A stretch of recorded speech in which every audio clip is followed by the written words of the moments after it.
come forward and share with us what God has put in his heart. Amen.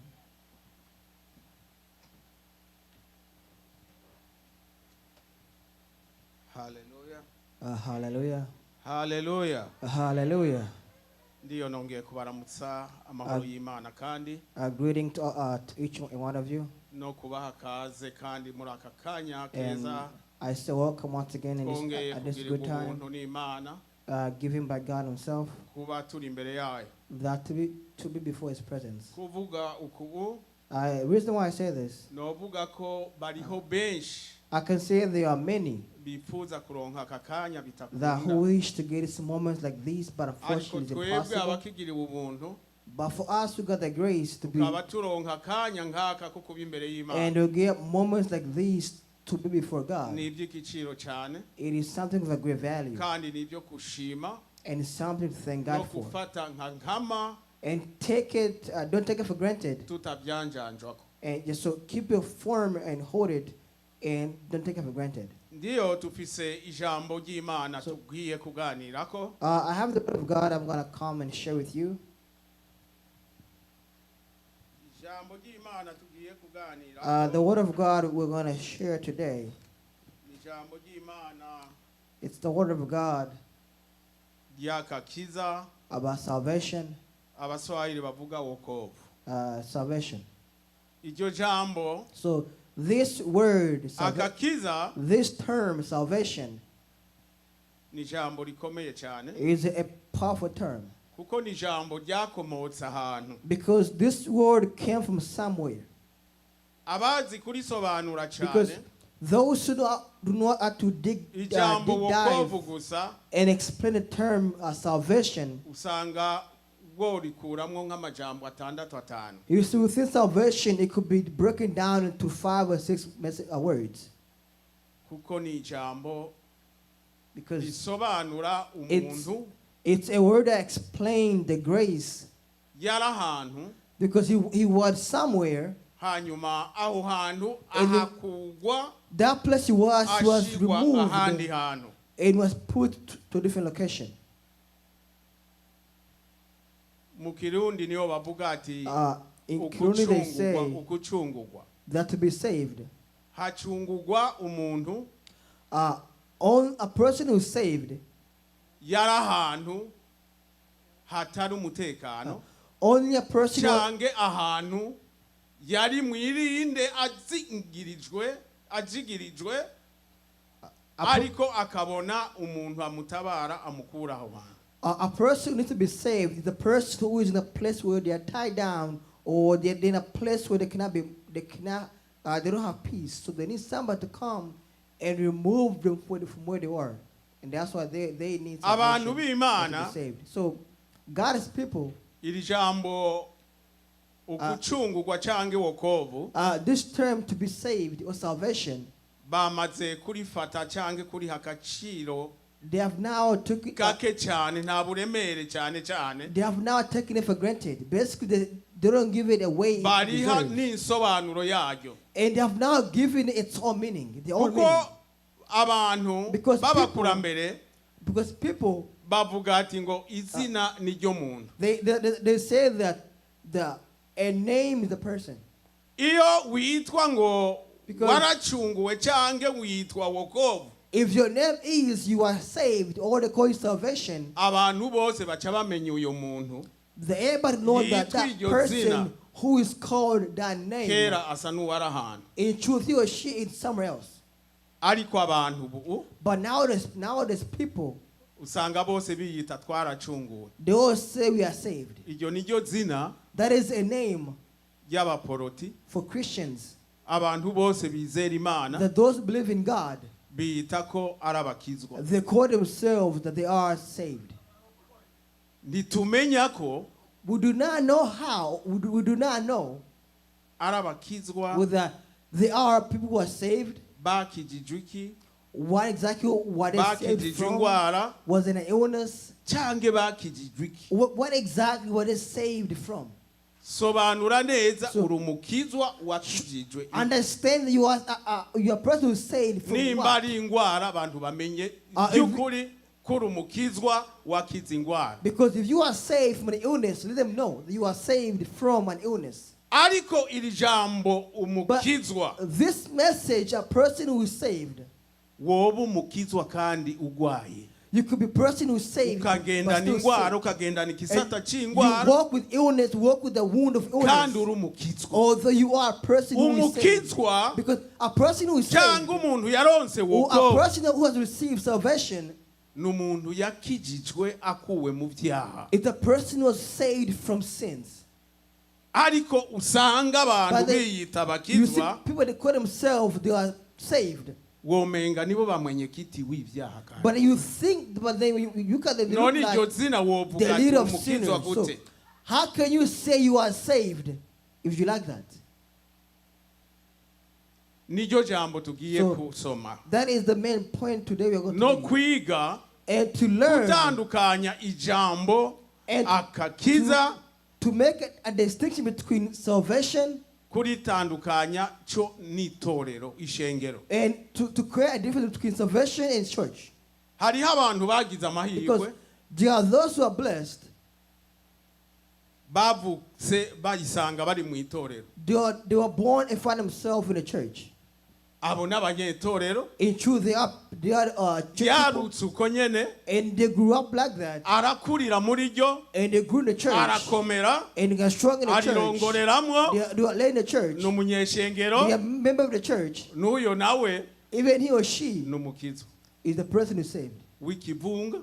But just in the crowd. Ariko But umubajije insobanuro if you ask y'akakiza him or her canke the meaning of wokovu, salvation, itandukaniro rya or wokovu if you ask him, can you make a no difference between kuba umunyeshengero, salvation and being a person of the abantu church? bose benshi Because many people nowadays, niho bariko barazimiza abantu. that is where they are making people lose their way.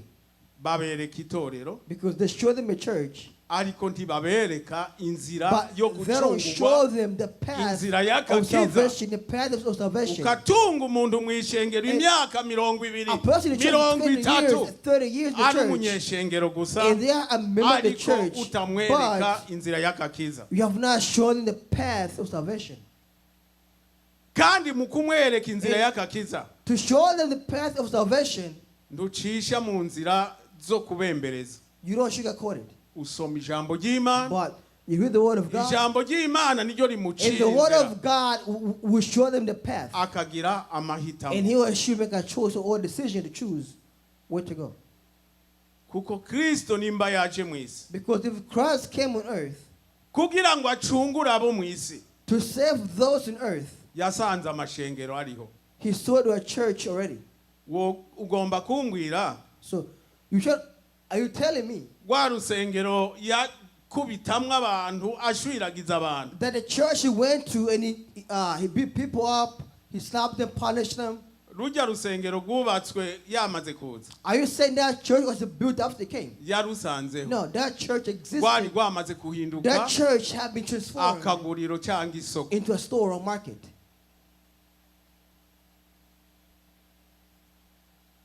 Nuno munsi naho Yesu yakoze bijya, Although Christ did that back ijya then, mpemu yo kuhindura urusengero akaguriro the spirit of changing a church into a n'ubu store, iracyariho kandi iracyakora. even that spirit exists nowadays and is still there. Mu rusengero In the church, hagurishwa ibintu byinshi there are so many things bitacandwa ku meza.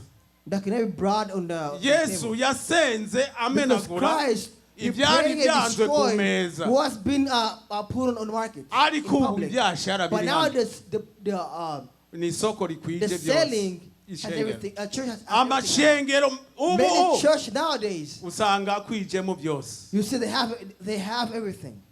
Harimo abizera, There are those who believe. harimo indorerezi, There are those who are watching. na buri muntu abatanywe n'intego Each n'intumbero person yiwe. has their own category and why they come to Abo church. bose tuhuriye he? All of them Muri will rya meet. torero. We all meet in Ariko their church. Kristo Yesu nyiri But torero. Christ himself, the owner of the church.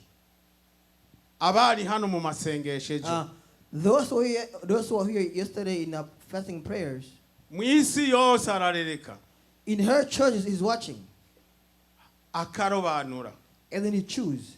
Reka you select. ndakuhonje katoya karongo kamwe Okay, gusa let me give you an example one line on tuce tuja mu by'uno munsi then we're gonna go kubatari hano to those who come mwarimu yesterday. asome Let's go and read zaburi ya 16 Psalm 16, asome umurongo wa 3 gusa read verse 6 on verse 3. wumve I want you to hear nimba nawe uri mu mugabane wabo and see that if you are a part of umwami that wacu group Yesu Kristo yishimira that Christ is pleased with. somaho hanyuma tuce tuja ku ntego yacu y'umunsi twige kwijambo ukucungurwa cange wokovu. Dusome mu izina rya Yesu Zaburi 16 ku murongo wa 3 honyene. Haravuga ngo abera bo mu isi nibo ntore nezererwa bonyene. Hallelujah. Amen. Ngo abera bo mu isi yose That the righteous of the word, natwe turimo. we included. Us Ngo included. nibo ntore That they are the chosen ones unezerezwa nazo that I am pleased with. bonyene. The only they are pleased Ikindu with. cyose Best anything else ukora hano that you might do here. nimba utari mubera mu Because if mubo Imana irobanura if you are not among those God has selected, the holy kuba ones, awera naho to be a holy one, ni ngombwa ube wiyejeje. it is a must you become humble. Amazi yo kuba Because uwera the water become the holy one. wiyogesha ngo uwere That clean yourself become holy one. isabuni The soap umesesha you need to wash kugira ngo umegwe were so you can ngayo become the holy one like God. no kwihana no kwaturisha It's kanwa kawe only gusa. confession and repentance. Ibigabitanyo byawe byose All the sin you've committed utahishije na kimwe with not hiding atasoni anything, ushiramwo with no shame or feeling embarrassed or feeling shy. nta na kimwe ushobora That kugirira isoni You should not imbere be shy, be y'Imana embarrassed kwatura before God when kugira you're ngo confessing, ukize ubugingo so bwawe you can save your life. kandi wemere nawe And for you to wemegwe nawe accept, and for God to accept you akushire mu mugabane and put you in the group w'intore. of those who are chosen. Twaravuganye ejo n'abari hano We spoke yesterday those who ijambo are here. intore That the meaning of chosen one, kugira ngo witwe intore to become a chosen one, haba hakozwe they first become, ubushakashatsi cange ihiganwa further the competition, ukaca utogwa ngo ni wewe wabaye intore mu and bantu. then you are chosen to become a winner. Basically, you are a chosen among Reka tugire others. ihiganwa So now let's compete byo kugororoka of being righteousness no kutunganira Imana and being holy to God, kugira ngo natwe tushigwe so mu that we kitigiri ourselves c'intore can be among those Imana holy yo mu ones ijuru yishimira. that God has chosen, God is pleased with. Reka tuje mu cigwa cacu c'uno munsi That's it. Let's go and jump in our lesson of today. tusome muri Matayo We're going to read the book of, we're 2:8 going to read Matthew 28, soma umurongo umwe wa 19. or Matthew 28. We shall read Matthew 28. Ya 2:8. Once again, the book of Matthew 28.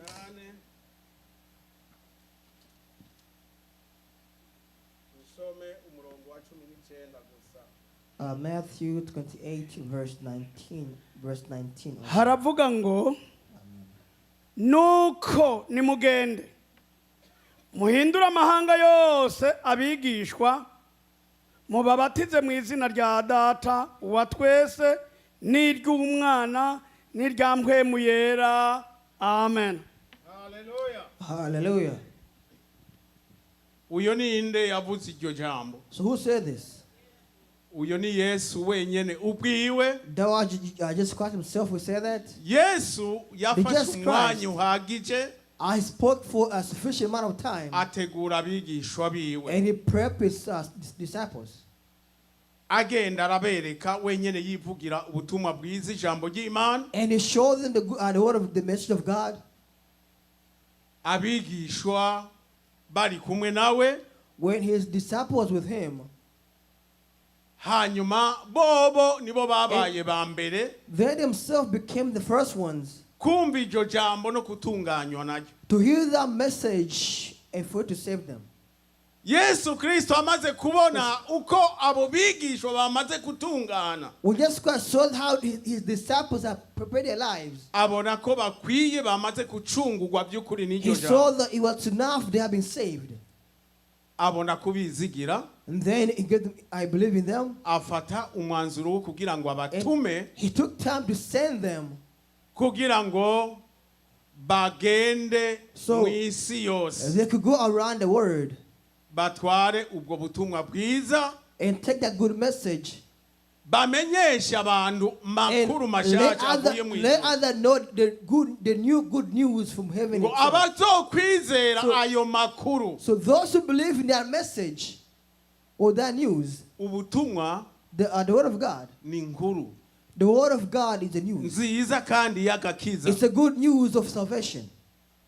Abazokwizera ubwo Because- butumwa Those who believe in that message, ngo bazorokoka. that they will be saved. Marira ku murongo wa 20. Let's conclude verse 20. ngo Mubiki mubigishe kwitondera ivyo nabageze byose. Umve ndi kumwe namwe iminsi yose gushitsa ku muhero w'isi. Amen. haleluya. Amen. Ako kantu Pastor Elise yamya akadodako, This verse Pastor just spoke about ngo earlier, nimutinye, that do not be afraid ngo ndi kumwe nawe. that I am with you. Uwo ni Kristo Yesu, That was Christ Jesus, amaze kutuma bigishwa the biwe, one that sent his disciples ababwira ati told them mubigishe that teach them kwitondera that to obey ibyo nabageze byose, what I commanded you, ngo kandi ntimugire ubwoba, and do not be afraid. nzoba ndi kumwe nawe I'm always with you kugeza ku mpera y'isi until yose. the end of the word. Nibyo riri jambo, And that is this message. natwe And then we twakiriye aho We abatwitangiye receive bagejeje, from where those who came before us stopped, tukibandanya and we have continued their journey, kwigisha because teaching kugira ngo rikwire mu isi yose. so it can reach the whole world. Kuvuga ati ngo rikwire ku isi When we yose, said to reach the whole world, inyuma yo kukwiragira kw'iyi nkuru after this news, hari urubanza. there was judgment. Nico gituma yavuze ati And that is why he said ngo kugeza ku mpera that y'isi until the end of time, until the end of ntiyagire the world. umuntu azoshobora kwireguza So ati that way, nobody will make an excuse ngo jewe saying sinabyumvise. that I never heard.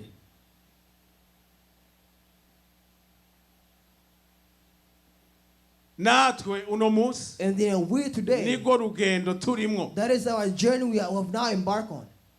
Iri jambo, So this message, inkuru nziza y'agakiza, the good news of salvation, ngo uzokwizera wese that he or she will believe in that message, ngo niwe azokira that they will be saved kandi ngo abatizwe and they'll be baptized mu izina rya in the Data name of the Father, n'iry'Umwana the Son, n'irya Mpwemu and Yera. the Holy Spirit.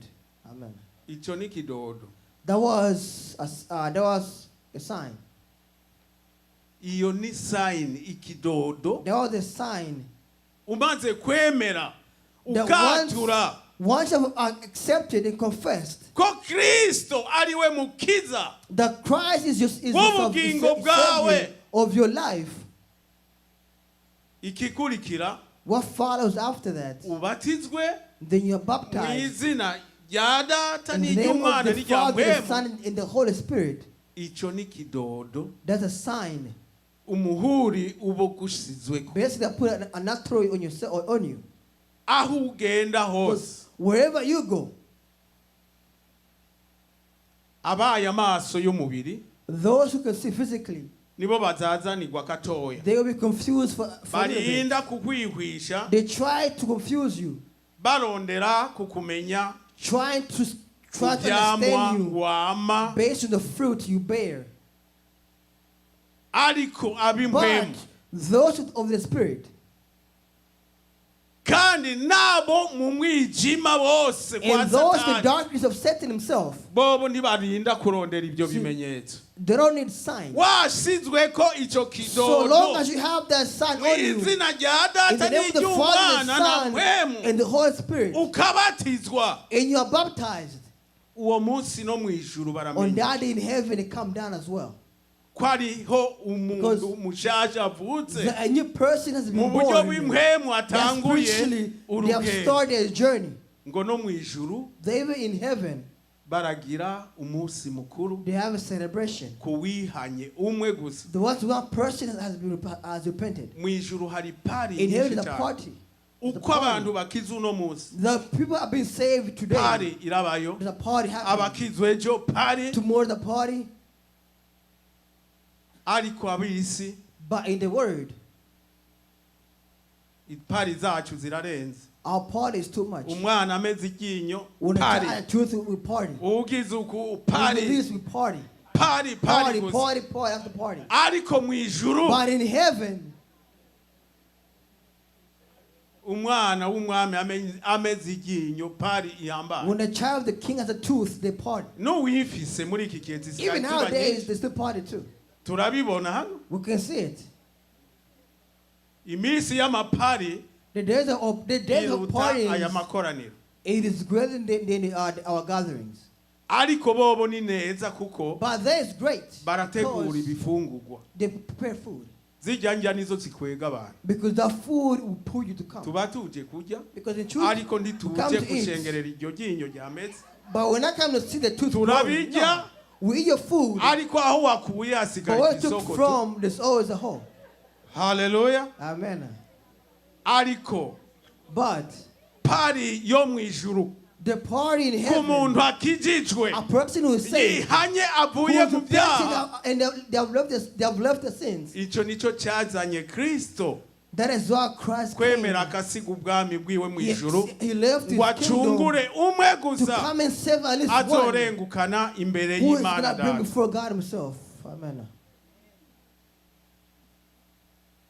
Reka tuje turabe muri Ebrania Let's look at the book of Hebrews. tumve natwe abiga igihe Let's look nowadays people ukuntu natwe and see how we, nimba aba they abigishwa ba Kristo Yesu ubu butumwa bamaze kubwumva because after they heard the message, bwarabahinduye burabakiza it burabatabara transformed them, it saved them, it nabo rescued iyo them. batumwe And where they were sent, barabushikana the buhindura message, abantu burakiza and it abantu. changed those it saved, those who were there who heard the message. Tweho The question is for us, tuzokwikiza niki what's going to save us atari ubu butumwa gusa? if it's not for this message? Turabe ba Ebrania kabiri Let's look Hebrews chapter 2, umurongo wa gatatu n'uwa kane. verse 3 and 4. Naho kukwepa tufise That we cannot escape to anywhere tutaciye ahanyene muri iyi nzira, unless you pass naho this path. tubona nk'iyigoye Although we see this path is difficult, inzira niyo nyene. unfortunately, the good thing is this is the only path. Abaheburayo kabiri ku murongo wa gatatu kugeza kuri kane haravuga ngo tweho tuzokwikiza dute nitwanjanjwa ku gakiza kangana gatyo kabanje kuvugwa na n'umwami wacu kagakomezwa kuri twebwe n'abakumvise. Kane, Imana ifatanije nabo kugashingira intahe yishingisha ibimenyetso n'ibitangaza n'ibikomeye by'uburyo Haleluya. bwinshi n'ingabire za mpwemu yera zagabanganijwe nk'uko yabigombye. Amen. Haleluya. Amen. Haleluya. Amen. Abo See, uyo yari Paulo this was Paul ariko avugana n'aba Ebrania speaking to the Hebrews. avuga ati bene data, And he said, my brothers, none twebwe that if we tuzokwikiza gute? How are we going to save? How are we going to be saved or escape? Hamwe twokwepa akakiza kangana gutyo, That if we escape this salvation, the bigger as this, kigishijwe n'abakakiye, does bring touch to those who receive gaca it, kashingirwa intahe no gukomezwa and it was testified to be strong na Kristo wenyene, by Christ Himself, hanyuma akakakomeza and then He made it strong no kutanga n'ingabire by giving gifts and talents, zitandukanye zo kushizaho people of- kugira ngo uwo murimo so urushize that ukomera. this work will be strong. Hari yindi nzira mubona There is another path you see. twokwepamwo ngo turonga akakiza kashitse? Do you see other path you can go through? To Na receive iriho salvation? haba namba. No, there's no other path. Kuko Because ijambo ry'Imana rivuga ati The Word of God says ngo abazokwizera iryo jambo that those who are going to believe in the Word of God, in the ngo nibo Word, bazokira. they're the one who's going to be saved. Utezeye iri jambo Because ry'Imana, if you don't believe the Word of God, ndakubwiye mwene to data be uri honest hano, with you, if you are here, nta handi twoshobora kwikiza. there's nowhere else you can Na run to. Paulo yararivuze Because even Paul said it as ngo well. twokwikiza gute? How can we save ourselves? Ngo tweho tuzokwikiza dute nitwanjanjwa kukakiza kangana kutyo? Twokwikiza gute? Paulo yarabonye Could Paul saw ubunini n'ubwaguke he saw n'ubushobozi the bw'iryo greatness, the jambo mighty, the ry'Imana, power of the Word of God. ko ari ryo gusa rishoboye The only the Word of God guhindura can umunyabyaha change a sinner akabivamwo to forsake their kandi sins akumva amahoro, and find peace akumva and n'umwidegembyo find freedom, wo kumva ko yabohotse yabivuyemo. that they are free, they are forsake their sins. Kinyume yaho Because after that, ibindi birafise inyota, other things have thirst. birafise inyota. Other things have thirst. Ubaze uwanyoye akayoga, Or you can ask a person who drink ubaze a beer, unywa itabi, or a person who smokes. You can ask them. ubaze uwakwegeye mu Or ask a by'ubuhumbu. person who have done something else. Aba hano They are here. nta buhumbwa n'ubuhumbu, ubusambanyi Or ask those who commit adultery. burafise inyota yabo. There's a thirst addiction to it. Ni nk'uwanyoye itabi It's gusa, like a person who smoked. iminwa agiragira uku gusa, Because of their lips. umutwe like this. wiwe w'umusambanyi n'utumbero uku. Because a person who commit adultery many times, Nuko gusa. their mind cannot be straight. They're just looking around. They cannot stay focused. Buri cyaha Because each sin gifise inyota yacu has its addiction. itandukanye n'ibindi. That's different from the other one.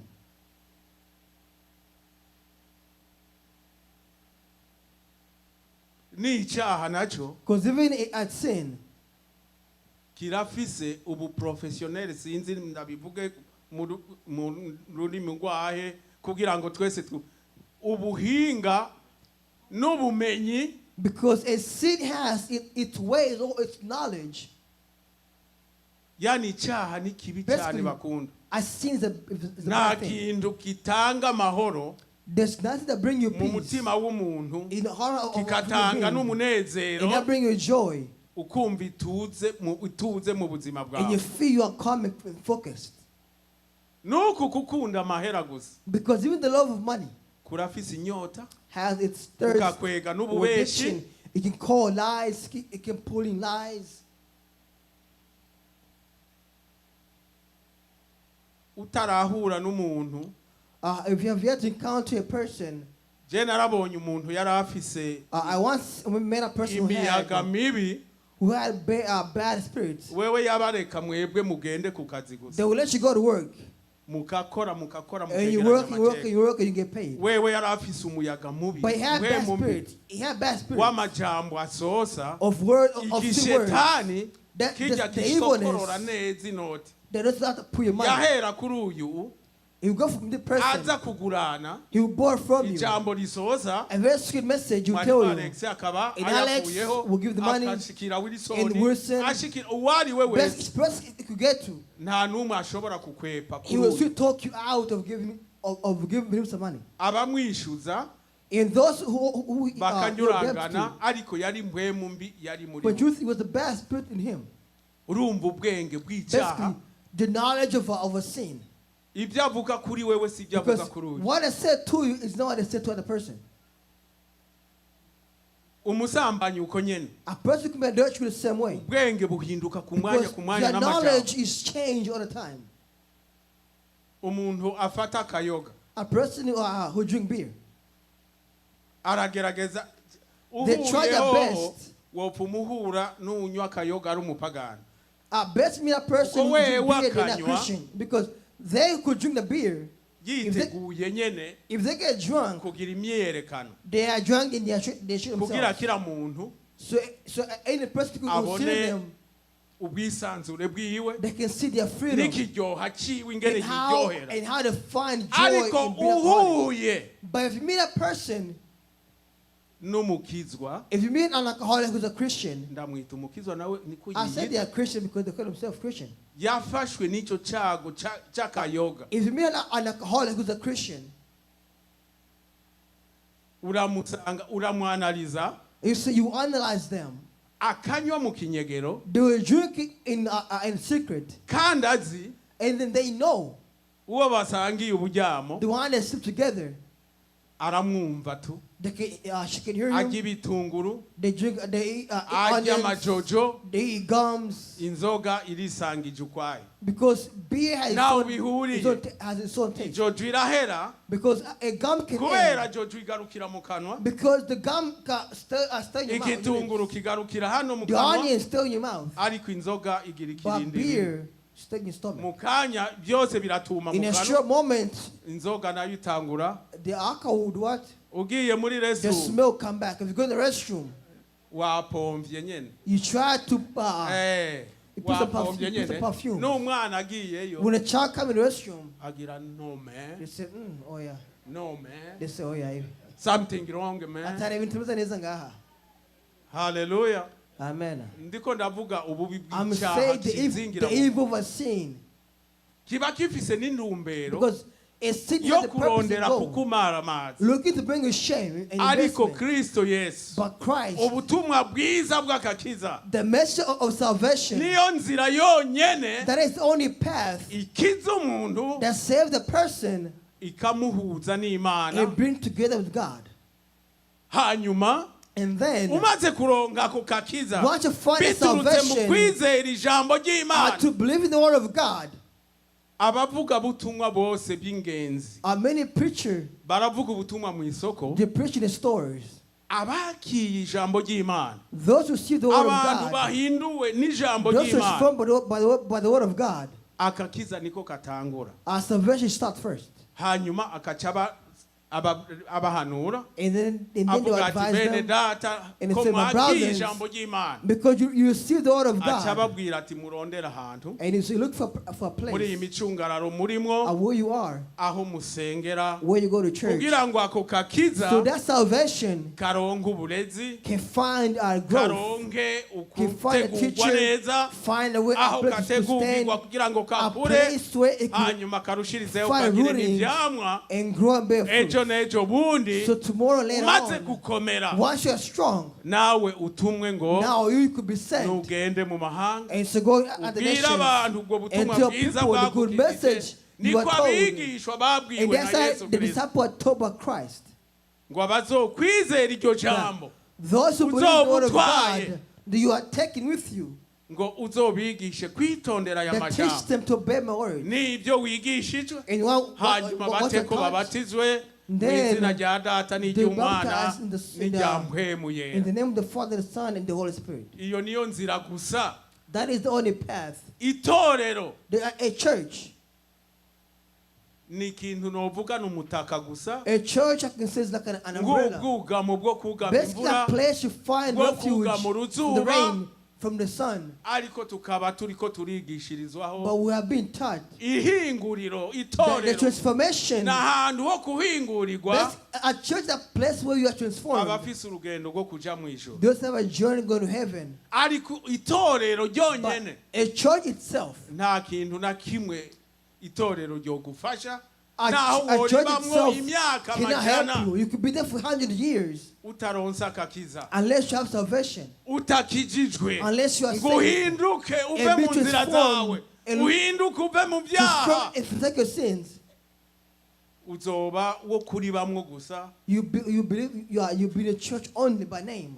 Umukozi umwe There was niwe one God's yatwigishije servant who taught us once, avuga ati and he said mu itorero that in the church ngo habamwo ibikoresho byose there's all the bikwiye equipments, mu nzu that is ariko muri in the iyo house. nzu y'Imana But in God's usanga house, harimwo n'ivyombo by'imbombo. you will see there's many dust and other dirty stuff.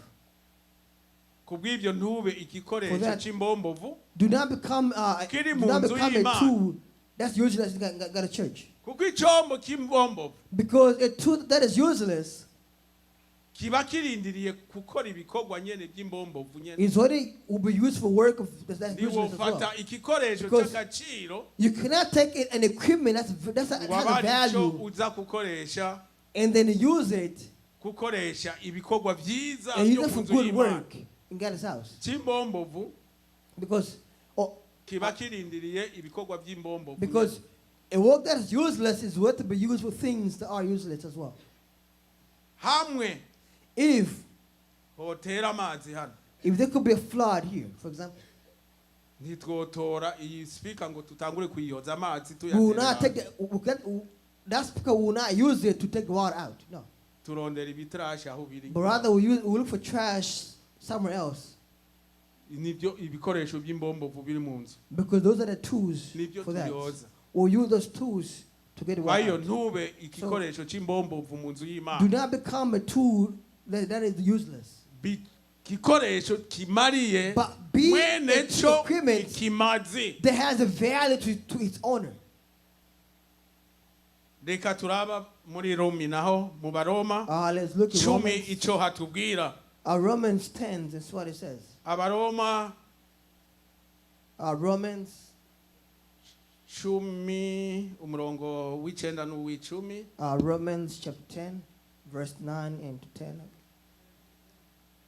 Yeah, once again, Romans chapter 10.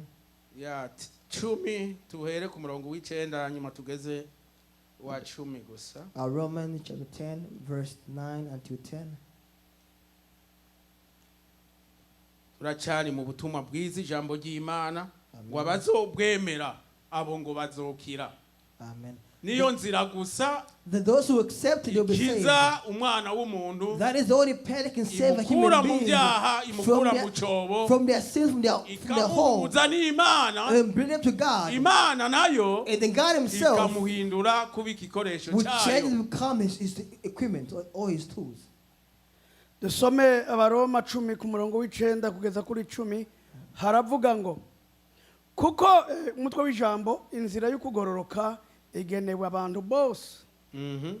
Kuko niwaturisha akanwa yuko Yesu ari umwana we ari umwami ukizera mu mutima yuko Imana yamuzuye imukuye mu bapfuye uzokwikiza uzokizwa 10. Kuko umutima ari wo umuntu yizeresha akaronka ukugororoka kandi akanwa akaba ariko yaturisha akaronka agakiza. Hallelujah. Amen. Hallelujah. Amen. Kwizera iryo jambo gusa. This word to believe. Ariko sukwizeresha ubu bwenge bwacu. It is not to believe with our knowledge. No kwizera but it is to believe utakekeranya mu mutima. With no doubt in your heart. Ko Kristo the Christ ari umwami is the king. Ukizera and you believe mu mutima yuko in your heart Imana that God yamuzuye that God raised him from the dead. Iryo ryonyene gusa. Only that nguzokira. That you be saved. Ariko sukwizera mu bwenge. But it is not to believe in the mind. Ngo mpaka waturisha kanwa kawe. You must profess with the words. Ngo kuko akanwa because by your mouth niko But it's. novuga ati kukonfirma I can say you're confirming. ukemeza ko byukuri You have confirmed in truth wemeye iri that now jambo you have accepted the word. ukatako ukarishira ku mutima And then you put it in your heart. ngo nta kabuza That no matter what happens, ngo uzoronka akakiza. that you shall receive salvation. Amen. Inkuru nziza y'akakiza The good news about ikiza salvation irokora ihindura that come and save and change, ni iri jambo ry'Imana it is gusa. the word of God itself. Ariko itorero But the church, nta na kimwe there's nothing. rikufasha There's mu nothing the kurondera church ijuru. can help you looking for heaven. ariko ni n'ahantu But hakoranira it's a place we gather. itorero n'ahantu A church is a hakoranira place we gather. abantu bahamagawe There n'iryo are those jambo called by that word, by that kugira message, ngo bugame so they can find shelter uruzuba from the sun, bugame imvura from the rain, ariko bahahingurirwe n'ayo but they can be majambo transformed by the word of babone God. gutungana And then they'll be changed. hanyuma bakire rwose And then they'll be saved.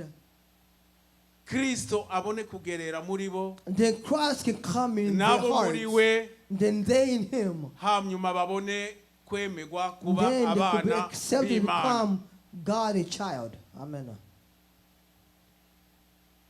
Tuje muri Yohana Let's look at the book of John. ko John. tugenda ku musozo. We are about to conclude. Yohana 15 John 15. 15 John 15.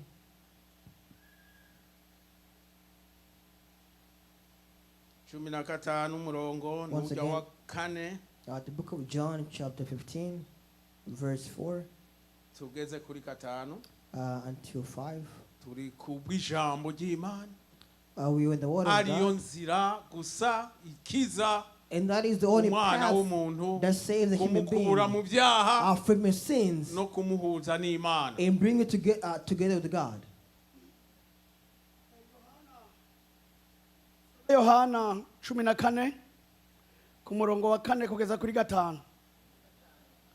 15 tuhere ku murongo wa 4 15 ku murongo wa 4. tugeze kuri wa 5.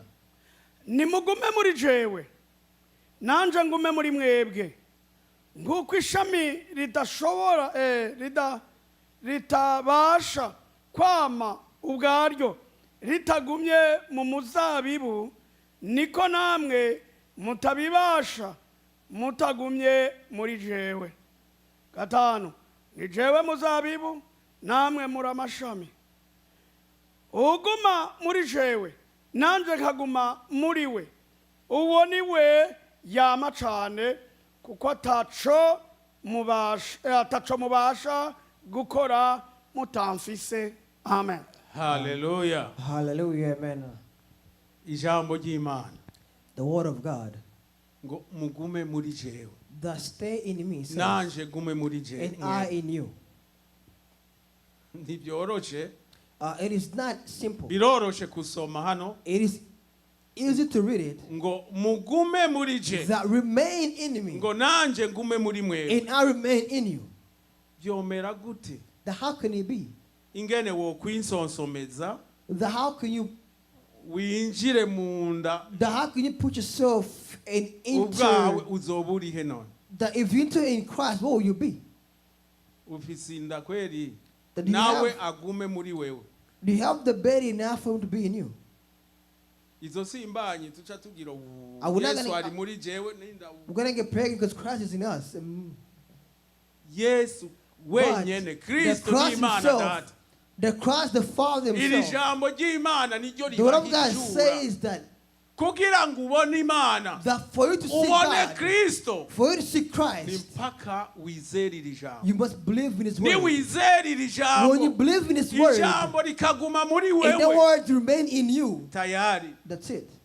uronse ikibanza mu mutima wawe When you get a aho place in your ijambo heart ry'Imana where the word of ribyagira God could be, can stand kera firm, ageze muri wewe kera that try your best for so long, nawe nta nkeka and with no doubt, aca agerera muri wewe He will be in you. biciye mu ijambo As gusa to the word of God. wumva imbizi zidudubiza muri Because wewe you feel fountain rumbling in you, wumva umunezero utasanzwe You feel joy that's kuri different kumwe na Kristo because Yesu Christ is with you. na Yesu wenyene And Christ himself. nawe yumva And you umunezero feel a no joy kwaguka and feel the greatness abumva mwese that mu those who buryo can hear bw'umwuka him, that spiritually ko mumwuzuyemwo they feel you're filled in him. ariko aragendagenda And when he's walking, uri muri we you are in him. ni iki cyokutera ubwoba The walk can bring you fear. uri kumwe na Kristo If you are with Christ, uri muri we if you are in him, nawe nyene ubwiwe muri wewe and he in you, ni iki cyokutera ubwoba what can bring you fear? rwa ruririmbo abaririmbyi The song the choir sang earlier, baririmba that they sang, ngo ntacyo tutinya that we fear nothing. utari kumwe nayo uratinya nyene So if you're not with Christ, yeah, you are afraid. utari kumwe nayo uratinya If you're not with Christ, you are afraid. twaragiriwe ubuntu bantu We b'Imana receive grace of God. kuronka To ibakwe receive the grace, ryo kuba an mu honor mugabane to be in this group. ry'abamenye ibi gusa Among honyine those who have known this, ni bakwe rihambaye it cyane is a grace. hariho abantu bariyo There are those out there. abantu ruhebwa There are those who are lost. iyo byatawe That when they are thrown out, batitahura they don't know themselves. batashobora kwimenya They cannot understand themselves. bifuza kumenya ibi But they want to know this. uri umuhigwe You are blessed. umwanditsi The wa author cya kitabo twasomye of the book we read, Paulo yandikira abaebraniya Paul wrote to the Hebrews, avuga ati and ngo then he said twebwe that we, he said, tuzokwikiza gute that how can we save ourselves nitwanjanjwa ku kakiza if we kangana take for gutyo granted this great salvation? bakunda ntitwanjanjwe ku brothers, kakiza Don't twamenye take for granted the salvation. turabahigwe We are blessed. naho tugenda Although we could go tukahura n'ibitunaniza in a kind of difficult situation, ariko turafise uwo twambaza but how those can call to? ariko tumwambaza gute But how can we call to him? no gukoranira hamwe tukakomezanya Even gathering and shooting ourselves, tumwambaza gute how can we call him? no mu buryo bwo gukoranira hamwe The tukasenga gathering and praying together tukayamagara and calling God, ikatuhugura and God advises us. ni byinshi There's wenyine many ubwiwe things agiye that mu he ijuru in heaven yavuze ati that ndagiye he said, I am going, ariko ndabarungikira umwuka but I'll send you a helper. mwuka ngo hariho The ibindi helper, there are things ntababwiye that I didn't tell you, ariko mwuka but my azorushirizaho helper ababwira will tell you. none uzobwirirwa he The how where will you be told? muhira At home. ejo naratangaye Yesterday I was shocked. kuwa mungu batangaje amasengesho Last Sunday they announced kandi the ntiyari prayers. y'abasenzi It was not for the bavuze prayer. ati amasengesho They said y'itorero fast and ryose pray for the whole church. we wari waserukiwe nande The whole came on your behalf. inzu y'abantu batanu In the home of 5 people. ku mutima umwana basumwe At least send ngo a twese child. twafatiwe wa mwana we They say my kids, genda ku rusengero they go to church na utonde mu bandi and go with the others usenga imana and pray to God userukire n'umuryango and represent the church. bariho abagiriwe ubuntu There's some kind of the blessing of God. ariko that came. ngomba ndakukomeze ndakubwire mwene But let data me say this to you. nta rindi banga ririho There's no secret yo kugira ngo tumenye iby'uru rugendo to know about atari this gusenga journey imana yo mu ijuru unless it's pray to God tukaja imbere himself yayo tukaronka and imyanya and yagutse get enough time tukasenga and pray to him hanyuma tukayishurirwa amabanga and then see reveal y'ibyo tukora they will see salvation receive ikiri imbere vision of yacu what to do. The only thing ahead of us, tukikeburirwa aho tupfukamye turiko turavugana nayo that will find answer to our needs and ntitugire imana prayers. akamenyero Do not ngo turi ba kera don't make God a friend ngo nta ngorane ibyo and ndabizi say, I know I've known this, I know what it is. It's for a long time ariko ago. imana ntimenyerwa But don't take it for granted inzira y'imana because God's path ni ukukurikira uko ijambo ry'imana rivuga is following His message in His words. niho tuzoshobora kugendana nayo Only then can we niho walk with Him. tuzoshobora Only kurindira then can we wait. uwo Can we munsi wait. w'amateka On the day of salvation, imana izosange tuteguwe and then God will find us ready, tuyiteguye turi tayari that we prepare ourselves. hanyuma tuzoyumva inzamba, And then we could hanyuma hear tuzoze the prophets. kwisanganira, Then tuze meet tubane him nayo ibihe byose. and be with him at all time. Turangirize mu Baroma kandi Let's conclude in Hebrews. igice ni kijya cya mbere. Hebrews chapter 1. Abaroma Romans, thank you. Romans. igice cya mbere Romans chapter 1, tusome umurongo wa 16 verse na 16 17. and Iyo 17. mirongo ibiri tuce turangiza tusenga Imana yo Then we are mwisho. going to conclude and pray to Tumenye God. kutandukanya And to understand the difference kuba mu ishengero that being a church nta kintu bizokumarira kurusha, has ariko no meaning to you. akakiza gusa But salvation niyo itself, nzira y'ukuri n'ubugingo. it is the true path of life. Utakarijaho, If you lose here, na Paulo yarabivuze even Paul says ngo so, nta handi tushobora kwikiza that no record for salvation, nitwajanjwa kukakiza if you take kangana for uko granted salvation, twashitswe imbere That was- kugira ngo katutabare katukize. that was there before us to save us and rescue us. ubutumwa icarico kuko ubutumwa bwatuzaniye ubutumwa bwiza butantera isoni, ari ubushobozi bw'Imana buzanira uwizera wese agakiza, uhereye ku muyuda ukageza ku mugiriki. 17. Kuko muri bwo ariho ukugororoka kuva ku Mana guhishurirwa, guheshwa no kwizera,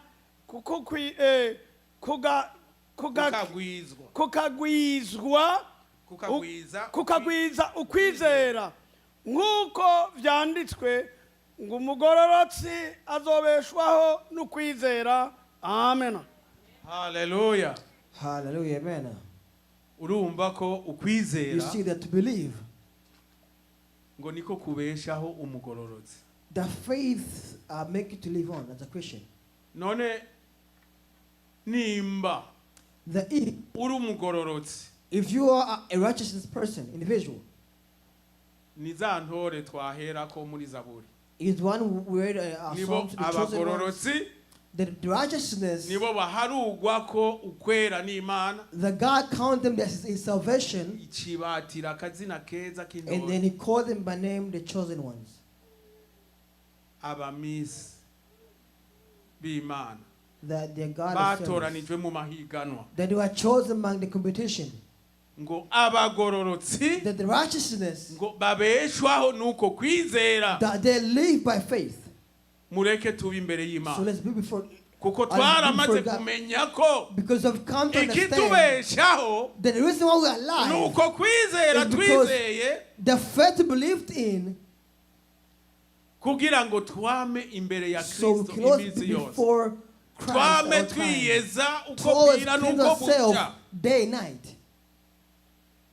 no kwitandukanya igihe Because kimwe, even one time to create a tukabanza difference, tukava mu miryango, that to live our tukwiherera ahantu families nk'ubu and twiherereye, go in a place that we are now, biratufasha cyane, that helps us too. biratufasha. It helps us. Ubu Because now, twese tuhuriye ku all of kintu kimwe. us, we have one thing in Turiko common. turafokasinga We are focusing, no kurondera niki looking for what?